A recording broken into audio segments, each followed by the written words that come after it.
Hey guys, it's me Veda Somashekar. Welcome back to solo trip part 2. ನಾನು ಹೋಗ್ತಾ ಇರೋದು ಕೇದಾರ್ಕಂತ trek. It's a winter trek and ನಾನು book ಮಾಡಿದ್ದು ಟ್ರಕ್ ಅಪ್ ಇಂಡಿಯಾ ಜೊತೆ. 6:30ಗೆಲ್ಲ ನಮ್ಮನ್ನು ಪಿಕ್ ಮಾಡಿಕೊಂಡು ಕೇದಾರ್ಕಂತ ಬೇಸ್ ಪಾಯಿಂಟ್ ಇರೋದು ಸ್ಯಾಂಕ್ರಿಗೆ ನಾವು ಜರ್ನಿನ ಸ್ಟಾರ್ಟ್ ಮಾಡಿದ್ವಿ. ನಮಗೆ ಲಂಚು ಬ್ರೇಕ್ಫಾಸ್ಟ್ಗೆಲ್ಲ ನಮಗೆ ಬ್ರೇಕ್ನ ಕೊಟ್ಟರು. Its will take 6 to 8 hours journey. Then ನಾವು ಅರೌಂಡ್ 7:30ಗೆಲ್ಲ ಹೋಮ್ ಸ್ಟೇನ ರೀಚ್ ಆಗ್ತಿದ್ದಂಗೆ ನಮಗೆ ಅಲ್ಲಿ ಮೆಡಿಕಲ್ ಚೆಕಪ್ಪು ಎಲ್ಲ ಮುಗಿಸ್ಕೊಂಡು ದೆನ್ ನಮಗೆ ಟ್ರಕ್ ಲೀಡ್ಸ್ ಎಲ್ಲ ಐಟಿನರಿನ ಎಕ್ಸ್ಪ್ಲೇನ್ ಮಾಡೋದಕ್ಕೆ ಸ್ಟಾರ್ಟ್ ಮಾಡಿದ್ರು. ಯಾವ ಥರ ನಾವು ಸರ್ವೈವ್ ಆಗಬೇಕು, -ಡಿಗ್ರಿನಲ್ಲಿ ಯಾವ ಥರ ಇರಬೇಕು, ಮತ್ತು ಯಾವ್ಯಾವ ಥರ ಪ್ರಾಬ್ಲಮ್ನ ನಾವು ಫೇಸ್ ಮಾಡ್ತೀವಿ, ಯಾವ ಥರ ಪ್ರಾಬ್ಲಮ್ಸ್ ಬರುತ್ತೆ ನಮಗೆ, ಯಾವ ವಾಶ್ರೂಮ್ಸ್ ಎಲ್ಲ ಯಾವ ಥರ ಎಲ್ಲ ಡೇ ಬೈ ಡೇ ಐಟಿನರಿನ ಎಕ್ಸ್ಪ್ಲೇನ್ ಮಾಡಿದ್ರು. ದೆನ್ ಮತ್ತೆ ನಮ್ಮ ಹತ್ರ ಇಂಟ್ರಡಕ್ಷನ್ ತೊಗೊಂಡ್ರು.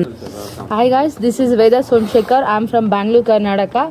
I have done Karnataka Western Ghats so many trucks. I have experience in truck lead also. This is my first winter truck.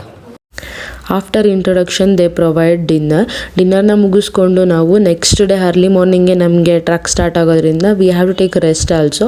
So ನಾವು ರೆಸ್ಟ್ ಮಾಡೋದಕ್ಕೆ ಹೋದ್ವಿ. ಹಾಗೆ ನಾವು ಬ್ಯಾಕ್ ಪ್ಯಾಕಿಂಗ್ನ ಮಾಡಬೇಕಾಗಿತ್ತು. ನಮಗೆ ಎಷ್ಟು ನೆಸೆಸಿಟಿ ಇದೆಯೋ ಅಷ್ಟನ್ನು ಮಾತ್ರ ನಾವು ತೊಗೊಂಡು ಹೋಗ್ಬೋದಿತ್ತು.